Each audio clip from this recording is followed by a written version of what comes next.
एक राजा थे। राजा के 7 रानियां थीं। राजा अपनी रानियों से बहुत प्यार करते थे। सातों रानी में छोटी रानी को राजा बहुत प्यार करते थे। राजा की एक आदत थी, वो हर महीने में एक बार शिकार खेलने जरूर जाते थे। राजा जब शिकार खेलने जाते थे तो 2-3 दिन शिकार पर ही रहते थे। एक बार राजा शिकार खेलने गए। शिकार खेलते खेलते राजा बहुत दूर निकल गए। बहुत दूर निकल गए तो देखते क्या हैं कि हम बहुत दूर निकल आए हैं। परेशान होकर के राजा रास्ता भटक जाते हैं। अब रास्ता भटक जाते हैं और रास्ते में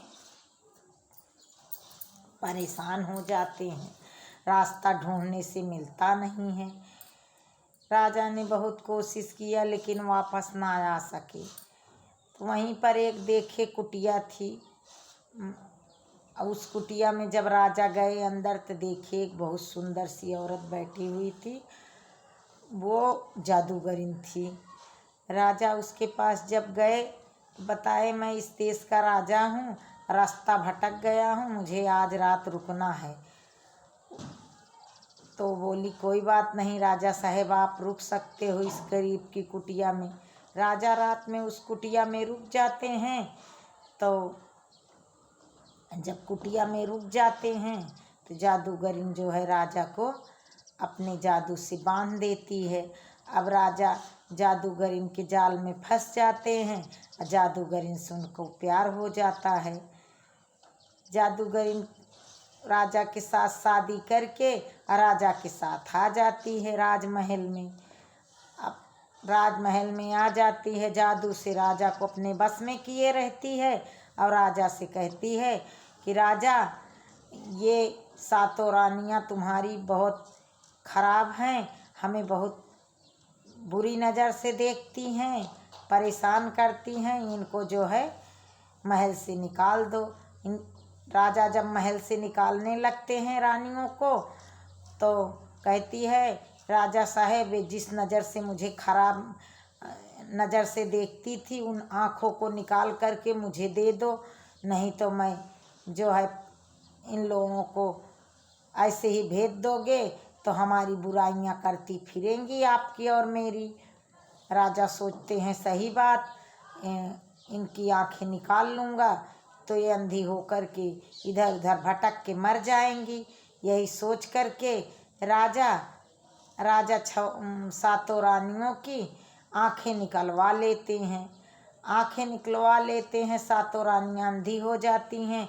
जब रोने चिल्लाने गिड़गिड़ाने लगती हैं तो राजा के मंत्री को दया आ जाती है। राजा के मंत्री उनको जो है एक टूटी फूटी हवेली रहती है जंगल के पास, वहीं ले जा कर के इन 7 को रख देते हैं। बोलते हैं यहीं रहो और नहीं तो तुम्हें जादूगरिन मरवा देगी। अब रानी लोग बेचारी वहीं रहने लगती हैं। भगवान का संजोग ऐसा था कि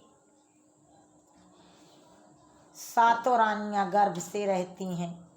जब बड़ी रानी को बच्चा होता है तो सब जो है भूखी रहती हैं, सब चिल्लाने लगती हैं। बड़ी रानी बच्चे को मार देती है, मार करके उसके 7 टुकड़े करती है और एक एक टुकड़े सबको दे देती है, कहती है खा लो पेट भर जाएगा। ऐसे ही जब दूसरी रानी को बच्चा होता है तो वो भी अपने बच्चे को 7 टुकड़ों में बांट देती है और सबको एक एक टुकड़ा दे देती, कहती है कि खा लो पेट भर जाएगा। ऐसे ऐसे करके 6 रानियों को बच्चा होता है। 6 रानियां अपने बच्चों को मार देती हैं, मार करके 7 टुकड़े करके 7 लोग बांट के खा लेती हैं। छोटी रानी को जब बच्चा होता है सब दौड़ती हैं कि मुझे अब खाने को दो, 7 टुकड़े करो। छोटी रानी बोलती है मैं अपने बच्चे को नहीं मारूंगी। सब कहती है क्यों नहीं मारोगी, सबका बच्चा तो मारा गया, 7 टुकड़ा किया गया, सबके बच्चे का तुम एक एक भाग ली हो, तो हम लोगों को भी दो मार करके। छोटी रानी बोलती है ठीक है, तुम लोग संतोष करके बैठी रहो, मैं तुम्हें एक एक टुकड़ा दे दूंगी। सब जमीन में गाड़ के रखती है अपने सारे हिस्से को, 6 टुकड़े को, और निकाल करके 6 रानियों को दे देती है। बोलती है लो अपना अपना हिस्सा ले लो। और जब उन लोगों को उनका हिस्सा दे देती है, सब शांत हो जाती हैं और छोटी रानी अपने बच्चे को पालने लगती है। धीरे धीरे बच्चा बड़ा होने लगता है। जंगल से छोटी छोटी लकड़ियाँ बीन करके लाता और मछलियाँ ले आता, पकड़ करके भून करके अपनी 7 माताओं को खिलाता। जंगल में महुआ गिरता, महुआ बीन करके ले आता और महुआ देता, सब लोग खाती। पेड़ से आम तोड़ करके ले आता, आम तोड़ करके खिलाता।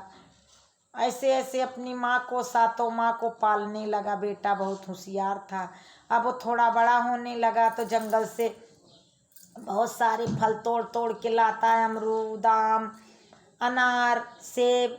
जंगल में जाता और पेड़ों पे चढ़ चढ़ के तोड़ तोड़ के लाता टोकरी में और अपनी 7 माँ को खिलाता, उनका पेट भरता। ऐसे ऐसे बड़ा हो गया बेटा।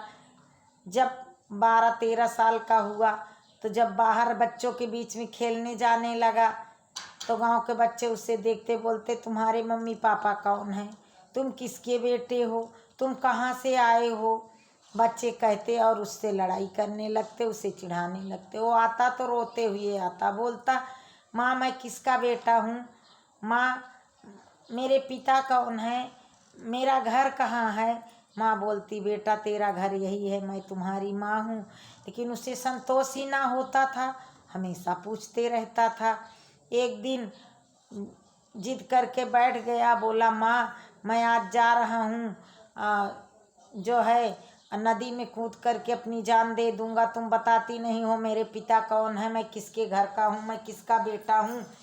माँ रोने लगी, बोली बेटा मैं तुम्हें क्या बताऊँ, इस देश के जो राजा हैं वही तुम्हारे पिता हैं, हम 7 जो है तुम्हारी माँ हैं। एक दिन जंगल में पिताजी तुम्हारे गए और वहीं पर जादूगरी ने तुम्हारे पिताजी को अपने बस में कर लिया और तभी से तुम्हारे पिताजी बदल गए। हम 7 लोगों को घर से बाहर निकाल दिया और हमारी आंखें निकाल करके जादूगरी ने अपने पास रख ली है। बोले माँ तुम चिंता मत करो, मैं जाऊंगा और राजमहल में जा करके और उस जादूगरीन से तुम्हारी 7 माँओं की अपनी आंखें ले आऊँगा और तुम्हें लगा दूंगा। एक दिन वो राजमहल में चला जाता है। जब राजमहल में जाता है तो जादूगरीन उसे देखती है, बोलती है तुम कौन हो। बोलता है मैं मौसी, मैं तुम्हारी बहन का लड़का हूँ। इतना कह करके बैठ जाता है। जादूगरीन सोचती है बहुत दिन हो गया, मायके का हाल चाल मिला नहीं। उसकी एक बहन थी, बोली मेरी बहन ठीक ठाक है। बोला हाँ ठीक ठाक है तुम्हारी बहन, और मैं तुम्हारी बहन का लड़का हूँ। जादूगरीन बहुत खुश होती है और उसे लोहे का चना चबाने के लिए देती है। सोचती है मेरी बहन का लड़का होगा तो जादू से चने बना करके चबा लेगा। उस चने को जादू से लोहा बना देती है और लोहा बना करके दे देती है कि जब ये मेरी जादूगरीन बहन का बेटा होगा तो चने अपने आप ये चबा डालेगा, और नहीं तो पता चल जाएगी कि मेरे बहन का लड़का है कि नहीं है। वो चने उठाता है और चने अपने एक जेब में रख लेता है, दूसरे जेब में अच्छे चने जेब में रख करके दूसरी जेब से निकाल करके चने खाने लगता है। वो अपनी माँ से चने ले करके आया था, भुने हुए चने, वही चने चट चट चट चट चबाने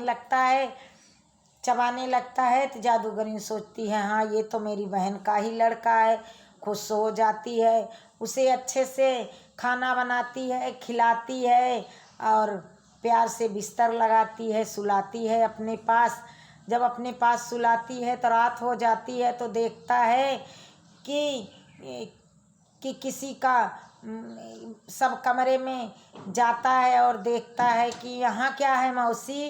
कहती है यहाँ कुछ नहीं है, यहाँ बहुत सारे हीरे जवाहरात सब राजा के रखे हुए हैं जो हमने राजा से छीन लिए और अपने पास अपने अंडर में रख ली हूँ।